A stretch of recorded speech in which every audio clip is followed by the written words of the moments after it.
নমস্কাৰ প্ৰিয় শ্ৰোতা দৰ্শক সকলোৰে প্ৰত্যেকটো দিন সুন্দৰ হওক আপোনালোকে বিচৰা ধৰণে সৰ্বতো প্ৰকাৰৰ সুখ শান্তি সম্প্ৰীতি আহক আপোনাৰ জীৱনলৈ তাৰ কামনা ৰাখিছোঁ ভগৱানৰ শ্ৰীচৰণত আজি জনাব বিচাৰিছোঁ দুৰ্গা পূজাৰ সপ্তাহটোত এই বিশেষ সপ্তাহত কোন কোন ৰাশিৰ কি ধৰণে ফলাফল আহিব আৰু বিশেষ এক ৰাজযোগ প্ৰস্তুত হৈছে যি ৰাজযোগৰ বাবে দুৰ্গা পূজাৰ পৰাই সৌভাগ্যৰ পিনে কোনো কোনো ৰাশিৰ উন্নতি আহিব অগ্ৰগতি আহিব সৌভাগ্য আপোনালোকৰ লাভ কৰিব পাৰিব ভাগ্য পৰিৱৰ্তন হয় ৰাশি চক্ৰৰ 12টা ৰাশিৰ ওপৰত যেতিয়া কোনো গ্ৰহৰ গতিবিধি সালসলনি হয় ঠিক তেনেধৰণেই ৰাশি চক্ৰৰ পৰিৱৰ্তনৰ লগে লগে বিশেষ ৰাশিফল প্ৰস্তুত হয় আৰু জ্যোতিষৰ গৱেষণা অনুযায়ী এই ৰাশিফলসমূহ পোৱা যায় এই ৰাশিফলসমূহ মই আপোনালোকক জ্যোতিষশাস্ত্ৰৰ আধাৰত দিব বিচাৰোঁ আৰু বিশেষ বিশেষ শুভ মংগলময় ফলাফল যেতিয়া আহে বা কোনো ৰাজযোগ প্ৰস্তুত হয় আপোনালোকক ৰাশিফলসমূহ দি আহিছোঁ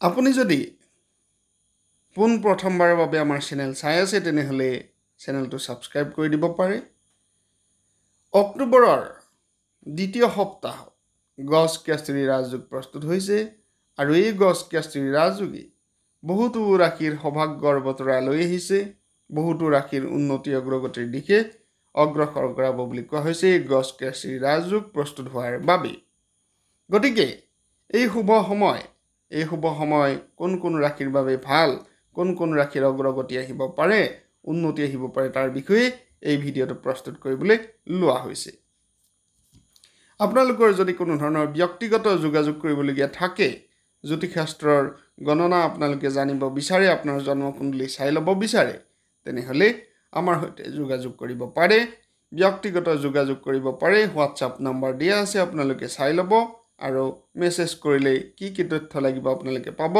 নিম্নতম খৰচৰ বিনিময়ত আপোনালোকে আপোনালোকৰ জন্মকুণ্ডলী চাই ল'ব পাৰিব অক্টোবৰ মাহৰ দ্বিতীয় সপ্তাহত যেহেতু গছ কেচৰি ৰাজযোগৰ প্ৰস্তুত হৈছে গছ কেচৰি ৰাজযোগৰ ফলত বিশেষভাৱে পোনপটীয়াকৈ বৃশ্চিক ৰাশিত থাকিব বুলি কৈছে বৃহস্পতি বৃষ ৰাশিত গমন কৰিব এই অৱস্থাত যি শুভ মংগলময় ফলাফল দেখা গৈছে তাৰ ফলাফলৰ বিষয়ে মই আপোনালোকক জনাবলৈ চেষ্টা কৰিছোঁ আৰম্ভ কৰিছোঁ মেষ ৰাশিৰ পৰা মেষ ৰাশিৰ জাতক জাতিকাসকল 13 কাৰ্ডৰ ৰিপৰ্ট অনুযায়ী অক্টোবৰৰ দ্বিতীয় সপ্তাহ আপোনালোকৰ বাবে যথেষ্ট উন্নত হ'ব আনন্দৰে ভৰা হ'ব আৰু অগ্ৰগতিৰে ভৰা হ'ব সোমবাৰৰ পৰা ৰবিবাৰলৈ কাৰ্যকৰী এই ৰাশিফলে উন্নতি দিব আপোনাক আপোনাৰ পৰিয়ালত শান্তি আহিব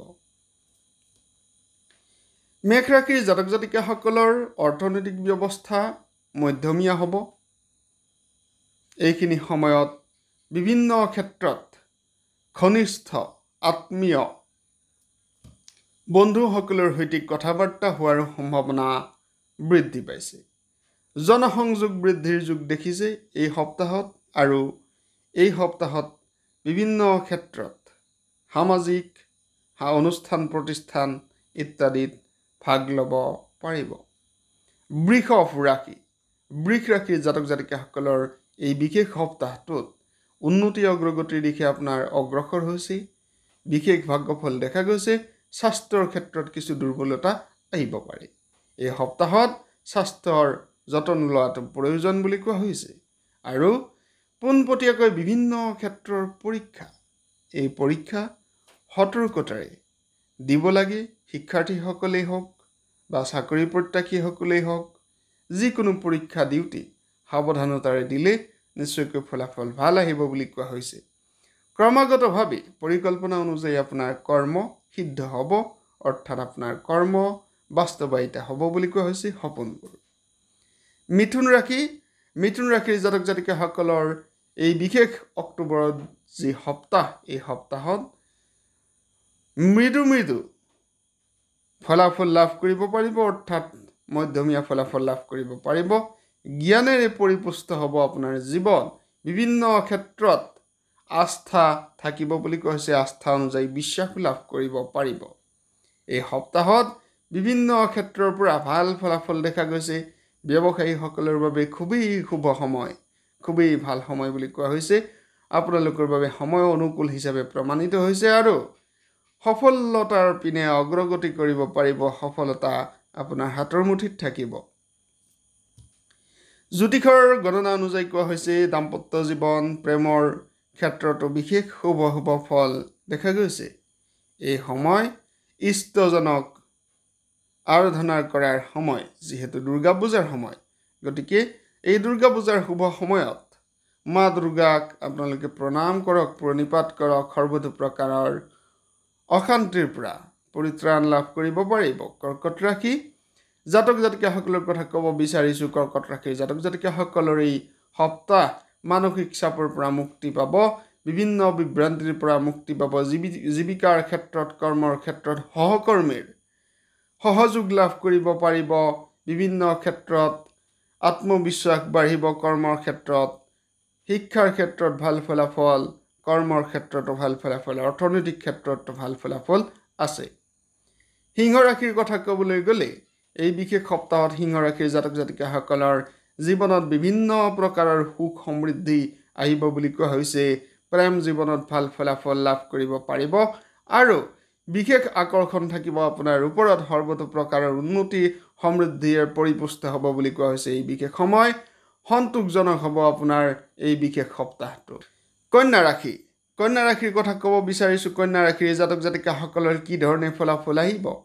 কন্যা ৰাশিৰ জাতক জাতিকাসকলৰ এই বিশেষ সপ্তাহ চমৎকাৰ হিচাপে প্ৰমাণিত হ'ব বুলি কোৱা হৈছে। বিভিন্ন প্ৰকাৰে ব্যয় কৰিব পাৰিব। ব্যয় আপোনালোকৰ এই সপ্তাহত বৃদ্ধি হ'ব। ইনকাম যিমান হ'ব তাতকৈ ব্যয় আপোনালোকৰ বৃদ্ধি হ'ব। অৰ্থাৎ অৰ্থনৈতিক ক্ষেত্ৰত সাৱধানতা অৱলম্বন কৰিব লাগে।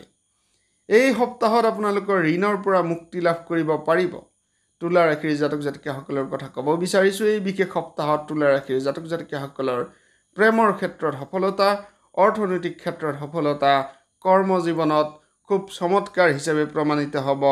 যথেষ্ট ক্ষেত্ৰত বিভিন্ন প্ৰকাৰে উন্নতি অগ্ৰগতিও আহিব পাৰে। আপোনাৰ মন আনন্দিত হ'ব বুলি কোৱা হৈছে। কৰ্মত সন্তোষ লাভ কৰিব পাৰিব।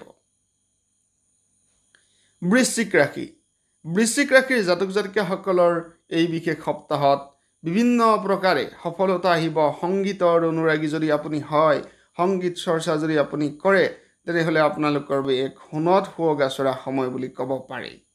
এই সময় শুভ সময়। এই সময়ত আপোনালোকে বিভিন্ন প্ৰকাৰৰ শুভ কৰ্ম কৰক, নতুন নতুন আঁচনি লওক আৰু অমীমাংসিত কৰ্ম আপোনালোকৰ এই সময়ত নিশ্চয়কৈ মীমাংসা হ'ব বুলি কোৱা হৈছে। ধনুৰাশিৰ কথা ক'ব বিচাৰিছোঁ। ধনুৰাশিৰ জাতক জাতিকাসকলৰ এই বিশেষ সময়ত বিভিন্ন প্ৰকাৰৰ খৰচ সীমিত কৰাৰ চেষ্টা কৰাৰ প্ৰয়োজন। আপোনালোকৰ বাবে অৰ্থনৈতিক ক্ষেত্ৰত কিছু পৰিৱৰ্তন আহিব বুলি কোৱা হৈছে।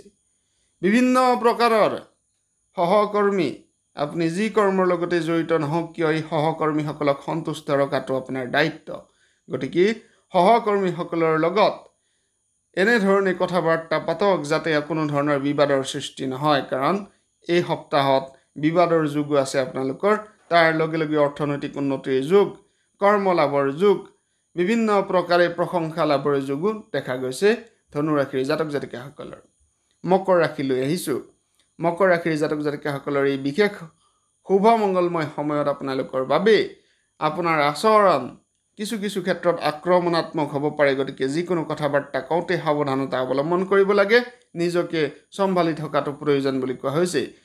কষ্টৰ ফলাফল আপোনালোকে লাভ কৰিব পাৰিব। ব্যৱসায়ৰ ক্ষেত্ৰত ভাল, অৰ্থনৈতিক ক্ষেত্ৰত ভাল উন্নতি আহিব বুলি কোৱা হৈছে আৰু সুসম্পৰ্ক থাকিব। বিশেষ বিশেষ উন্নতিৰ পথত সুসম্পৰ্ক থাকিব আৰু বিশেষ বিশেষ ব্যক্তিৰ সৈতে, এনেধৰণৰ ব্যক্তি যি ৰাজনৈতিক জগতৰ লগত জড়িত, চৰকাৰী বিষয়া কৰ্মচাৰী ইত্যাদিৰ লগতে বিভিন্ন প্ৰকাৰৰ সুসম্পৰ্ক আহিব পাৰে। কুম্ভ ৰাশি, কুম্ভ ৰাশিৰ জাতক জাতিকাসকলৰ কথা ক'ব বিচাৰিছোঁ। কুম্ভ ৰাশিৰ জাতক জাতিকাসকলৰ শুভ মংগলময় ফলাফল দেখা গৈছে। বিভিন্ন প্ৰকাৰে উন্নতি অগ্ৰগতি আহিব। শিক্ষাৰ ক্ষেত্ৰত, ব্যৱসায়ৰ ক্ষেত্ৰত, চাকৰিৰ ক্ষেত্ৰত, কৰ্মৰ ক্ষেত্ৰতো ভাল ফলাফল লাভ কৰিব পাৰিব। মীন ৰাশি, ৰাশিচক্ৰৰ অন্তিম ৰাশি হৈছে মীন ৰাশি। মীন ৰাশিৰ জাতক জাতিকাসকলৰ শুভ মংগলময় ফলাফল দেখা গৈছে। এই বিশেষ সময় যি গছ কেঁচৰি ৰাজযোগ প্ৰস্তুত হৈছে, এই গছ কেঁচৰি ৰাজযোগৰ সময়ত বিশেষ শুভ মংগলময় ফলাফল লাভ কৰিব। পৰিয়ালত সহযোগিতা লাভ কৰিব, জীৱনত আহিব সুখ, অৰ্থ অপচয় নকৰিব বুলি কোৱা হৈছে। আৰু সৰ্বতো প্ৰকাৰৰ ভাগ্য সমৃদ্ধি সন্মান আপোনালোকে বুটলিব পাৰিব। উন্নতি অগ্ৰগতি আপোনাৰ পথত নিশ্চয়কৈ বাধা নহ'ব। সৰ্বতো প্ৰকাৰৰ শুভ মংগলময় ফলাফল দেখা গৈছে মীন ৰাশিৰ জাতক জাতিকাসকলৰ।